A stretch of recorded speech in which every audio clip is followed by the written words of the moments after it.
अगर सरकार हमें मजबूर कर रहा है, शासन हमें मजबूर कर रहा है आंदोलन करने के लिए। आउटसोर्सिंग के जो कर्मचारी हैं वो उससे ज्यादा मेहनत शायद कोई कर्मचारी नहीं कर रहा होगा। सुबह से लेकर शाम तक उसके ना तो आने का समय और ना जाने का समय, मगर वेतन उसको उतना ही मिल रहा है। मात्र 12,000 रुपए में वो अपने कैसे बच्चे पालेगा, कैसे बच्चों को पढ़ाएगा और कैसे उनकी ब्याह शादी करेगा, उस और सरकार का ध्यान जरा भी नहीं है। सरकार ने अभी आउटसोर्सिंग सेवा निगम बनाया, उसमें कम से कम एक प्रावधान तो होने चाहिए उसका स्थायी करने का। अगर सरकार ने ये नहीं करा और कर्मचारी महासंघ की बात नहीं मानी तो सरकार कर्मचारियों के पास एक ही विकल्प बचा है, आंदोलन।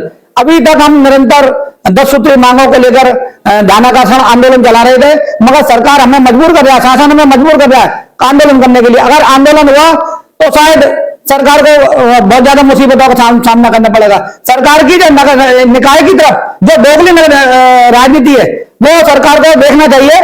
सरकार एक तरह हमारे माननीय मुख्यमंत्री पुलिस में परमानेंट भर्ती कर रहे हैं, हर विभाग में परमानेंट भर्ती कर रहे हैं, मगर निकाय में पता नहीं क्या निकाय के लोगों को इतना कमजोर समझ रखा है। या फिर हो सकता है कि जातिवाद के चक्कर में, क्योंकि निकाय में ज्यादातर 80%, 85% एससी समाज से हैं और खासकर वाल्मीकि समाज से सफाई बेचे थे।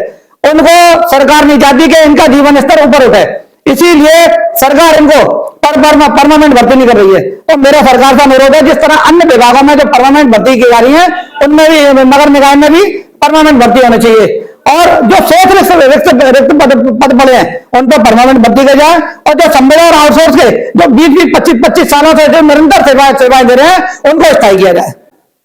मेरा नाम विनोद इलाहाबादी है, वरिष्ठ प्रदेश उपाध्यक्ष उत्तर प्रदेश स्थानीय निकाय कर्मचारी महासंघ। महासंघ कर्मचारियों की आवाज है और महासंघ कर्मचारियों की जो भी समस्याएं हैं उनका हर तरह से समाधान कराने के लिए बना है।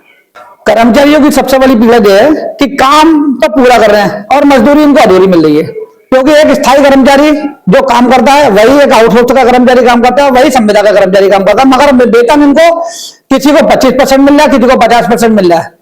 तो इसका हमारी मांग यह है कि जो सर्वोच्च न्यायालय का एक आदेश है कि समान कार्य का समान वेतन, या तो समान कार्य का समान वेतन दिया जाए या फिर इनको संविदा कर्मचारियों को निरंतर निर्विवाद सेवाएं देते हुए इनको 19 वर्ष हो गए, आज तक इनको स्थायी नहीं किया गया। और ऐसा ही आउटसोर्स कर्मचारी का, आउटसोर्स कर्मचारी कल भी आउटसोर्स था, आज भी आउटसोर्स है, भविष्य में भी आउटसोर्स रहेगा। सरकार ने जो आउटसोर्सिंग सेवा निगम बनाया है वो मेरे हिसाब से और कर्मचारियों के हिसाब से उसके लिए एकदम कैंसर रूपी है, क्योंकि आउटसोर्स वो सरकार की मंशा ये है कि आउटसोर्स में पैदा है, आउटसोर्स में मर जाए, मगर कर्मचारी संगठन जितने भी हम सब लोग महासंघ ये चाहता है कि आउटसोर्स सेवा निगम बना है उसमें कर्मचारियों को 3 साल सेवा करने के बाद उनको स्थायी करने का प्रावधान होना चाहिए, मगर उसमें ऐसा कुछ नहीं है। एक और सबसे बड़ी समस्या है कि जो आउटसोर्स में जो सफाई कर्मी रखे जाएंगे उसमें 8वीं पास की वरीयता दी गई है। के लिए वरीयता है, अगर मान लो जो आगरा में नहीं पूरे प्रदेश में 80% कर्मचारी असाक्षर है सफाई कर्मचारी, अगर 80% सफाई कर्मचारी निकल जाएगा तो 80% सफाई कर्मचारी कैसे अपने बच्चे पालेगा।